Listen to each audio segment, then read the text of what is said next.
Communiquer avec le vivant, parce que c'est ça, dans le titre déjà qui est intéressant, c'est qu'on parle du vivant au sens large, et pas nécessairement que des animaux. Tout à fait. Pour moi, c'est vraiment très important, en effet. Et d'ailleurs, conscience animale, on l'a mis au pluriel, parce que dans mon cœur, je considère qu'il n'y a pas de différence entre l'homme et l'animal. Oui, parce que vous êtes dans la boulimie de travail, mais vous dites, je fonctionnais avec la colère au fond du Oui, cœur, ouais. je marchais sur la voie de l'intolérance et de la non-acceptation.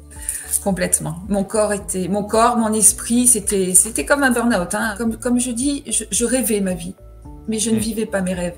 Il y a un autre cheval dans votre vie, un pur sang espagnol qui est originaire d'Andalousie. Il a 6 ans, vous faites sa connaissance. Il s'appelle d'ailleurs Andalous, c'est ça, hein? Alors ça, Pardon.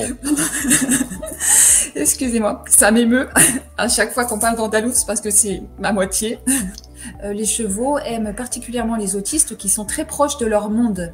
Et donc, il avait à cœur de soigner cette petite fille, en tout cas de lui apporter du bien-être et du confort. Et cette petite fille avait de grosses difficultés par rapport au tissu et au toucher. Est-ce qu'il y a des animaux qui ne veulent pas Tout à fait. ce travail, qui ne veulent pas cette communication, qui n'ont pas envie Oui. de vous accompagner dans vos démarches?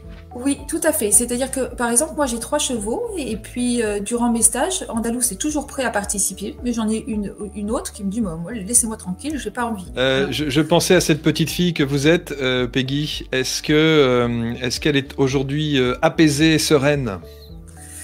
Alors, complètement, à 100%, je me sens tout à fait alignée avec mon âme, je me sens pleine de gratitude au quotidien et je remercie l'univers tous les jours de ma vie pour ce que j'ai.